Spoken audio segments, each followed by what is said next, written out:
Welcome to our introductory overview of corporate financing and business law. Today, we'll explore how capital, control, and legal structure are fundamental in shaping modern corporations. Understanding these elements is key to grasping how businesses are financed, governed, and legally organized. We'll start by laying the foundation, focusing on the interplay between capital investment, corporate structure, and governance. Together, corporate financing is essentially the process a corporation goes through to obtain the funds it needs and determine the best way to use that capital. This isn't just about raising money. It also involves the legal and financial systems that enable a business to secure resources, allocate them wisely, and keep the company running smoothly. Understanding this core concept is crucial because it forms the foundation for how businesses grow, invest, and maintain financial health over time. There are three primary sources of capital that corporations commonly use to raise funds. The first source is debt. This involves borrowing money that must be repaid with interest.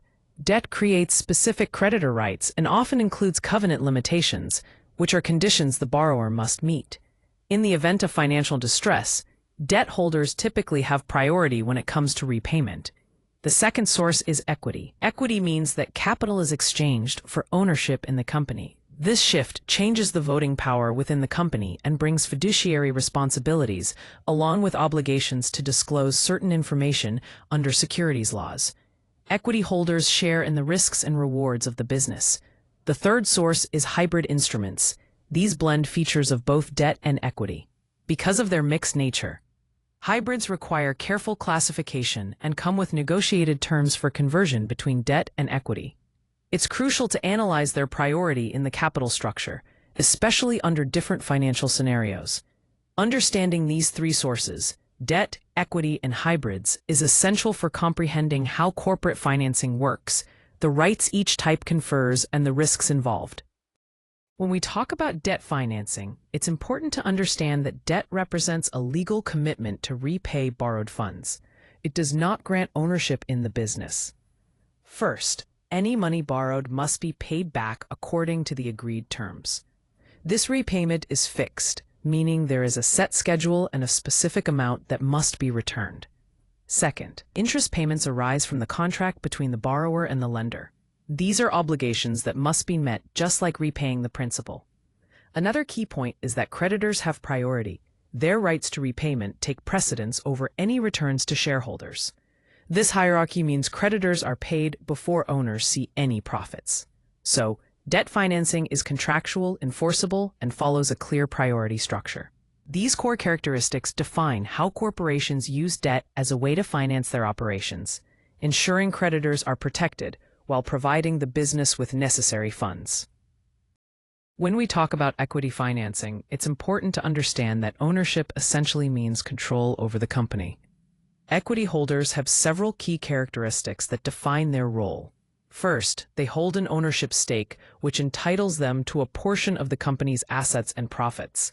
Second, they have voting rights, allowing them to influence important company decisions during shareholder meetings. Third, they have the potential to receive dividends, which are a share of the company's profits distributed to shareholders. Now, looking at the governance implications, selling shares doesn't just raise capital, it also spreads power according to corporate law. Shareholders acquire economic rights, meaning they benefit financially, and they gain influence over significant decisions such as electing directors and approving major changes. At the same time, directors and officers have fiduciary duties, which legally bind them to act in the company's and shareholders' best interests. This balance ensures that ownership rights come with both influence and responsibility, safeguarding the company's governance structure. When it comes to securities regulation and compliance, disclosure is essentially the cost of raising capital. The SEC mandates that issuers either register their offerings or qualify for an exemption. This process requires providing all material disclosures and maintaining ongoing compliance. This ensures that investors in both debt and equity markets have the necessary information to make informed decisions. There are several core obligations here. Registration statements and prospectuses must reveal significant financial and business details. After securities are issued, Periodic reporting is necessary to keep the market updated. Anti-fraud rules play a critical role. They prevent any misstatements, omissions, or manipulation of the market. This regulatory framework applies broadly to capital raising. Both debt and equity offerings fall under securities law scrutiny. While private places can ease registration requirements, they do not eliminate the risks associated with disclosure. Finally, failing to comply can have serious consequences, including liability, penalties, rescission of transactions, and damage to a company's reputation. These are all crucial points to understand when navigating securities regulation. When considering corporate financing, the structure of your business plays a critical role. The legal form you choose impacts several key aspects, including how taxation is handled, the extent of liability you face, how ownership can be transferred, and the ways you can access capital. Starting with the business entity itself, corporations typically offer the broadest path to outside equity investment. Within corporations, a C Corp allows for wide-ranging investment opportunities, making it the most versatile option for raising capital from external investors. However, there's also the S Corp option, which has certain tax limitations that can affect investor flexibility. On the other hand, hybrid forms like the LLC provide a more flexible governance structure. This flexibility is advantageous for many businesses, but LLCs might not be the best fit if you're aiming for access to public markets. Ultimately, your choice of entity, whether a corporation, an S Corp, or an LLC, determines who can invest in your business, who can govern it, and how investors can exit. Understanding these legal and organizational frameworks is essential because they shape your company's financing possibilities and overall success. Here we have the balance sheet, which is fundamental in corporate finance. The balance sheet is divided into two main parts: assets on one side and liabilities on the other. Assets represent what the company owns or controls, including cash, accounts receivable, inventory, and property and equipment. These are resources that can generate value for the business. On the other side, we have liabilities, which are what the company owes to others. These include accounts payable, loans, bonds payable, and accrued obligations. Essentially, liabilities are obligations that the company must settle over time.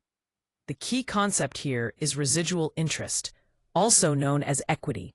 Equity is what remains after liabilities are subtracted from assets. In other words, it represents the owner's claim on the company's resources. This relationship is summarized by the fundamental accounting equation: assets equal liabilities plus equity. Understanding this balance helps us grasp the financial position of a company and the sources of its financing. Assets show where the company invests its resources, liabilities show the claims of creditors, and equity reflects the owner's stake, making this framework essential for analyzing corporate finances. When we talk about capital structure, it's all about the balance between risk and opportunity, which we refer to as leverage. In scenario A, with high leverage, the upside is that you can achieve higher returns if your operations perform better than expected. However, this comes with significant pressure. There are fixed payments to meet, covenant limits to abide by, and if things go wrong, the risk of default increases. Legally, this means creditor rights become more prominent as the company faces greater distress risk. On the other hand, scenario B represents low leverage. The upside here is more flexibility, a lower risk of insolvency, and fewer restrictive terms imposed on the business. But there's a trade-off. Relying more on equity can dilute ownership and control. From a legal perspective, boards have more strategic freedom, but shareholders may expect more in terms of performance and returns. So, when considering capital structure, it really comes down to how risk is allocated between creditors and shareholders, balancing the potential for higher returns against the obligations and constraints each option brings. Now, let's talk about shareholder rights and responsibilities, which are fundamental to corporate governance. First, regarding voting rights, shareholders have the power to elect the board of directors and approve significant changes within the company. This ensures that they have a say in major decisions that impact the direction of the business. Next, dividends. Shareholders are entitled to receive distributions of profits when these are lawfully declared by the company. This is one of the key financial benefits of owning shares. Lastly, shareholders have the right to access information. They can inspect company records and depend on timely disclosures to stay informed about the company's performance and governance. Together, voting, dividends, and disclosure form the core of shareholder rights and highlight their position within corporate financing and governance. When a company faces financial distress, payments follow a strict legal order known as creditor priority. This hierarchy determines who gets paid first and who might end up with nothing. At the top of this hierarchy are secured creditors. These creditors have claims backed by specific corporate assets, so they get paid first from the collateral or proceeds from those assets. Next come unsecured creditors, such as bondholders and trade creditors, who only receive payment after all secured claims are satisfied. They share the remaining value among themselves, but there's no guarantee they'll recover the full amount.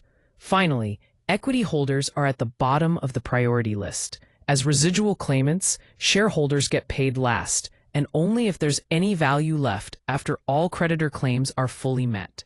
This structure is known as absolute priority, and it ensures capital holders bear the highest risk, as they are last in line to receive any returns.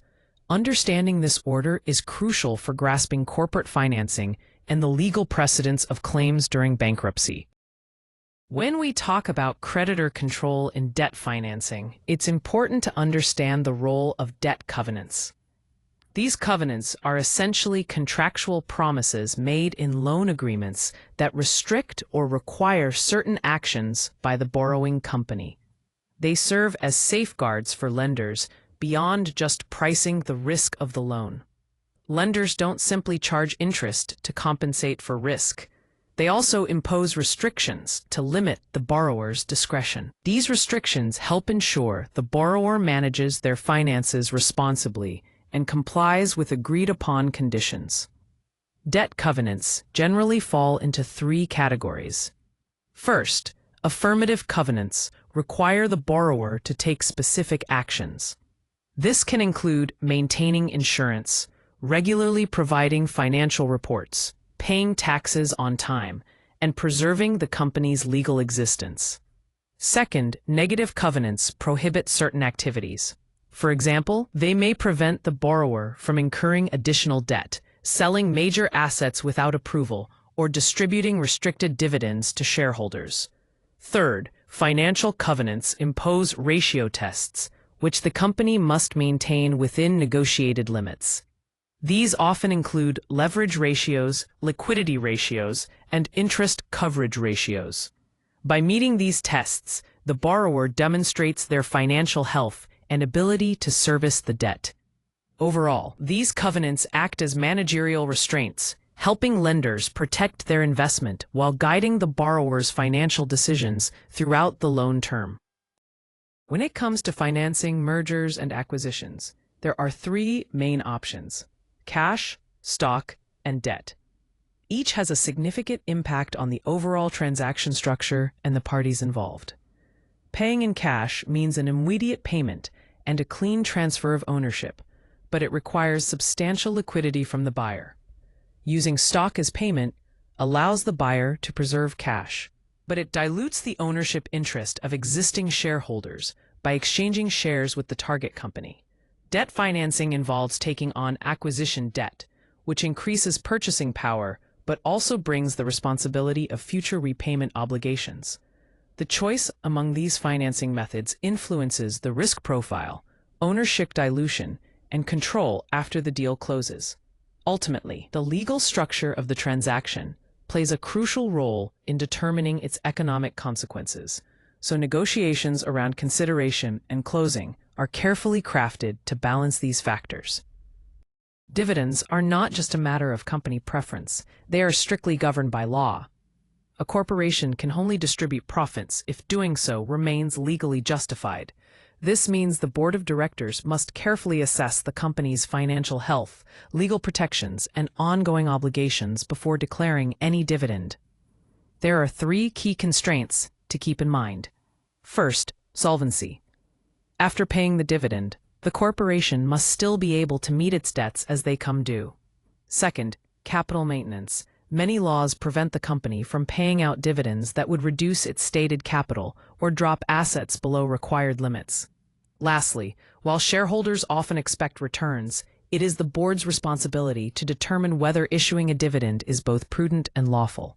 These rules exist to protect creditors and preserve the company's capital, ensuring the business remains financially sound and responsible.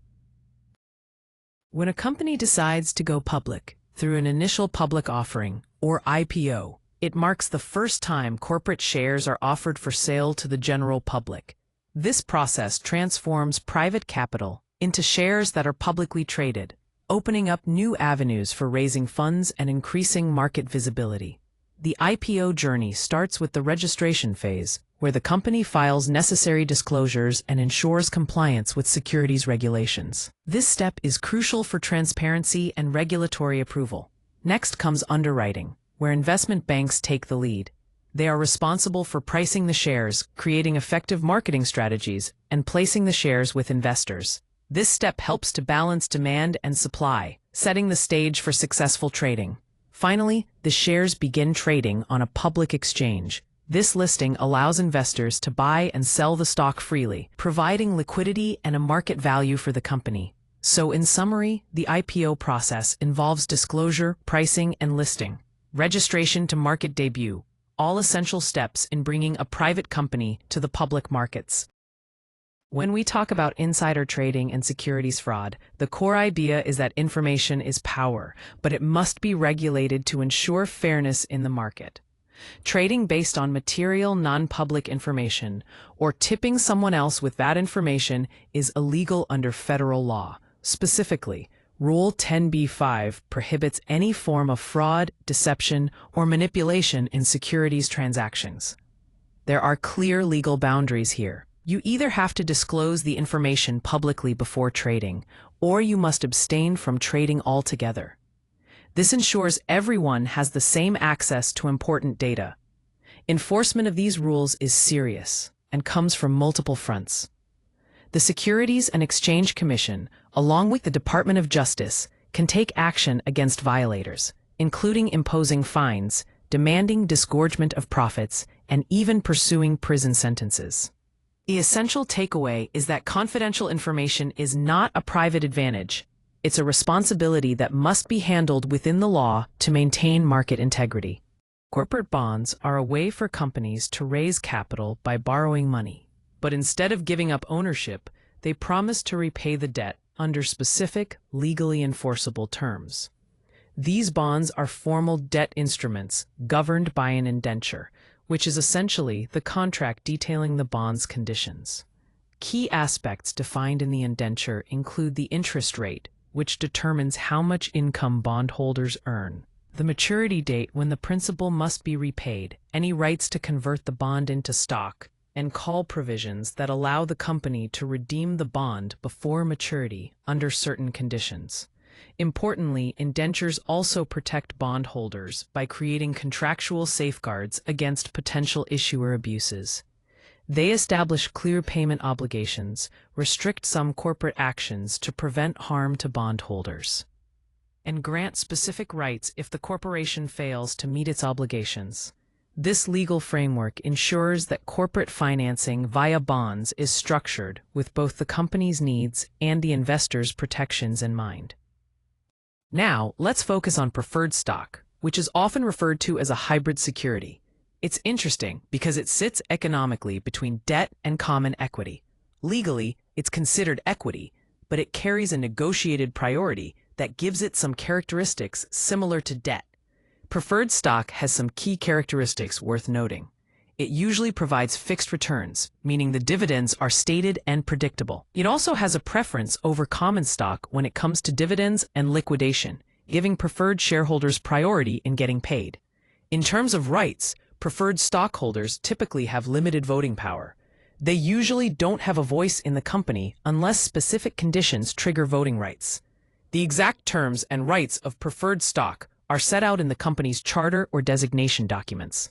Legally, preferred stock is classified as equity rather than debt. However, in the case of insolvency, preferred stock ranks below creditors, meaning debt holders get paid first. Despite this, preferred stock still counts as part of the shareholder's capital. So, preferred stock blends features of both debt and equity, balancing fixed income with equity ownership, but with more priority than common stockholders. This makes it a unique and important aspect of capital instruments in business law and organizations. When we talk about board oversight in the context of financing decisions, it's important to remember that capital choices are fundamentally fiduciary choices. This means that when directors approve any financing, they have a duty to protect the corporation by making informed, careful judgments and acting loyally. The key fiduciary duties here break down into three main areas. First, care. Directors need to thoroughly review the terms of the financing, understand the risks involved, consider the potential dilution of existing shareholders, and evaluate alternatives before giving their approval. Second, loyalty. This requires directors to avoid any self-interest or conflicts of interest that might compromise their decision-making. They must put the corporation's interests above their own. Third, good faith. Directors must act honestly and sincerely, always working towards what's best for the corporation. Approving financing is not just a financial decision. It demands strong governance discipline to uphold these fiduciary duties of care, loyalty, and good faith throughout the process. This ensures decisions are made with the corporation's long-term health and success in mind. First is the petition stage, where the bankruptcy case is officially initiated. Then comes the automatic stay, which temporarily halts most collection actions against the debtor, giving them some breathing room. Next is reorganization, where the debtor works with creditors to restructure debts and try to preserve value. Finally, there's the distribution phase, where any remaining assets are distributed according to priority rules. Ultimately, the financing structure, the mix of debt and equity, determines not only the leverage and priority of claims, but also the extent to which creditors can recover their investments. Understanding this interplay is crucial when navigating financial distress. On this slide, we're looking at the competing claims between shareholders and creditors within the same corporation, highlighting how their financial priorities differ significantly. First, shareholders are typically more willing to accept higher risk because they aim for upside growth. They're residual claimants, meaning they get paid only after creditors have been satisfied, which naturally puts them lower in priority. Their main goal is to achieve returns through dividends and capital appreciation, so they're focused on the long-term increase in value. On the other hand, creditors tend to be more risk-averse. They prefer steady, predictable repayment rather than risky ventures. Their claims have higher priority, so in times of financial distress or liquidation, they get paid before shareholders. Creditors expect returns in the form of interest payments, principal repayment, and adherence to covenants that protect their financial interests. It's important to understand that these conflicting interests, risk tolerance, claim priority, and return goals, often become sharper when a company's solvency weakens, intensifying the tension between shareholders and creditors within corporate financing decisions.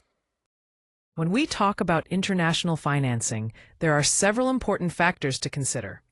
First, capital moving across borders introduces complexities that simply don't exist in domestic deals. One major issue is currency risk. Exchange rate volatility can significantly impact the cost of repayment, the value of assets, and ultimately, investor returns.